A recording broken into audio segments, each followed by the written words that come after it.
전화 와서 뭐 상담해달라고 연락 왔는데 계약을 했대요. 근데 오피스텔 분양권 계약을 했는데 오피스텔이 복층형이라고 하고 계약했나 봐. 근데 확인해 보니까 단층이래요. 그래서 계약을 했대. 계약금이 넘어갔대. 계약서도 쓰고.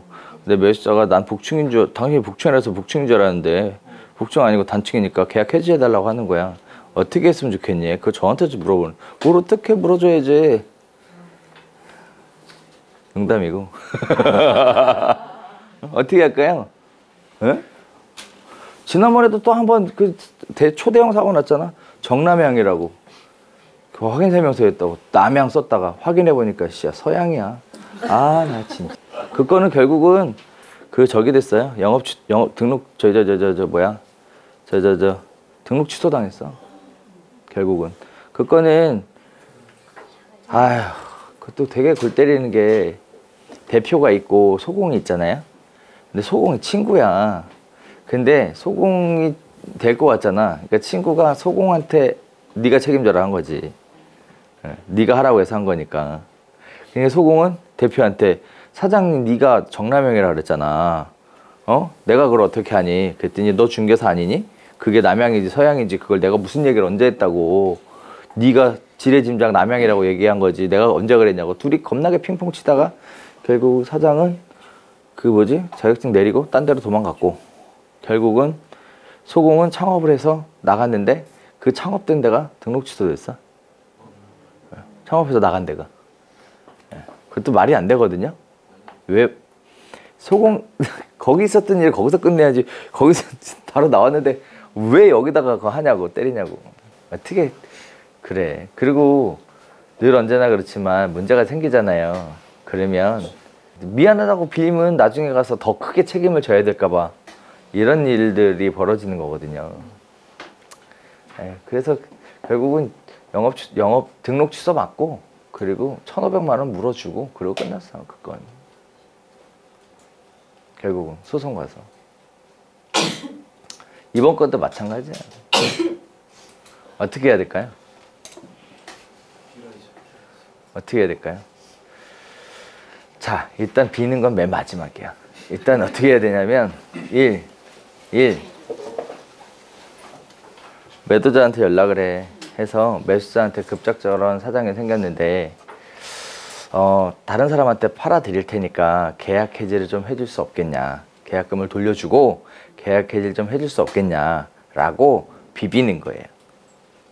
그게 첫 번째예요. 근데 만약의 경우 매도자가 그 부분에 대해서 아니다 라고 얘기를 하면 그 다음에 그러면 다시 팔아 드릴 테니까 시간을 좀 달라라고 하는 거예요. 즉 계약서상 잔금일을 넘기더라도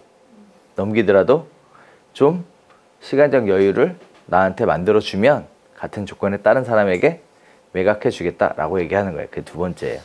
그런데도 불구하고 싫다고 튕기면 그때는 매수자 계약금을 내 돈으로 돌려주고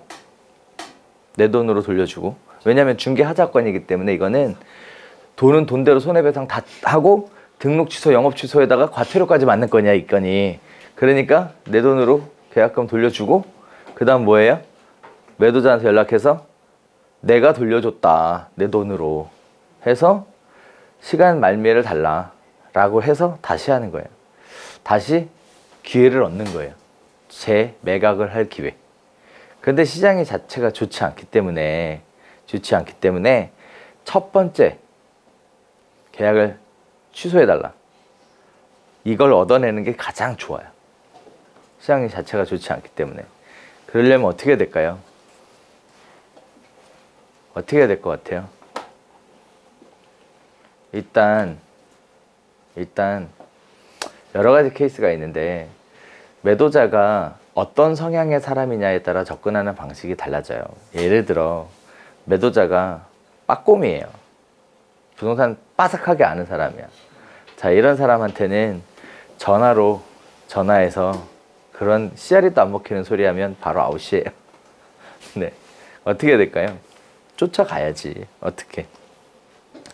두 손 무겁게 두 손 무겁게 쫓아가야지. 무슨 소리 하고 있어.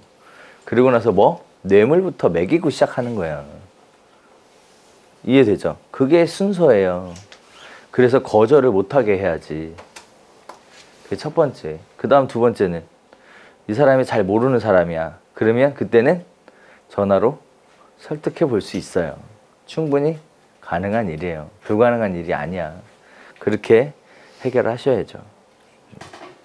그리고 다시 시작하는 거예요. 경기가 좋으면 손님이 그렇게 계약해놓고 계약을 이행을 못하겠다고 연락이 오면, 물론 중개하자 때문에 그렇지만 못하겠다고 연락이 오면, 그럼 그때는 손님 돈으로 물건 찍은 거예요.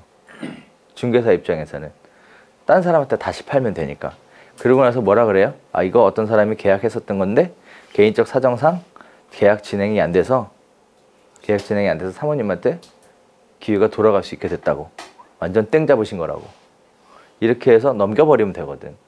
그래놓고 처음에 샀던 매수자에게 두 번째 매수한 사람이 계약금을 넘겨주고 잔금 치는 날 매도자가 오면 두 번째 매수자가 와서 원본 계약서 해소하고 새로운 계약서에 두 장만 받으면 되거든.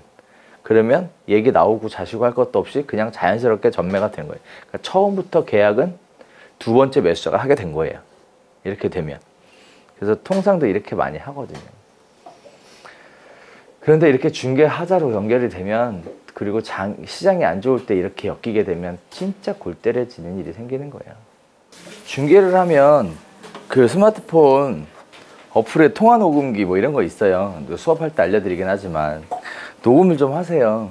네, 뭐 보니까 상대방 부동산에서 발뺌한다고 지금 얘기 나오는데 증거가 없으니까 뭐라고 말을 못 하잖아요. 지금 누가 얘기가 맞는지도 모르겠고.